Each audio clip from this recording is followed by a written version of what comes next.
کہ کس طرح ایک نازک کومل پھولوں سی نرم و ملائم ایک پریوں کی رانی نے اس کی نیندیں، چین، سکون، آرام سب برباد کر کے رکھ دیا تھا۔ اس کی ایک جھلک نے ہی کشان کے ہوش پوش اڑائے تھے، یوں کہ نہ اسے اپنا ہوش رہا تھا نہ اس پوری دنیا کا۔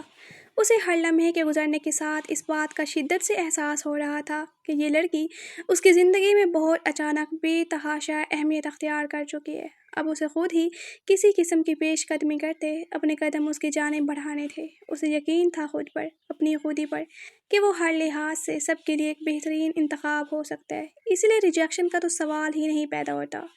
تبھی بڑے اعتماد کے ساتھ اب وہ ذوحان کے ہمراہ اپنے قیمتی ترین وقت میں سے وقت نکال کر یہاں تک آیا تھا، کیونکہ یہ لڑکی اب اس کی زندگی کا ایک اہم ترین حصہ بنتی جا رہی تھی۔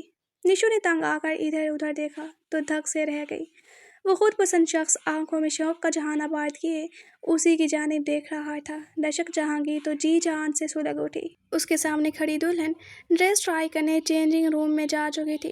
دنیا جہان کی بیزارگی چہرے پر سجائے وہ وہاں سے آفس جانے لگی، مگر وہ تب تک سیاہ ڈنر سوٹ میں وجاہت کا مرقع بنا شخص اس تک پہنچ کر اس کی راہ میں حائل ہو چکا تھا۔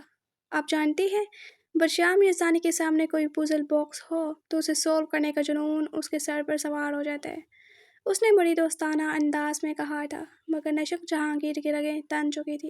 راستے سے ہٹیں، وہ بولی نہیں، غررائی تھی۔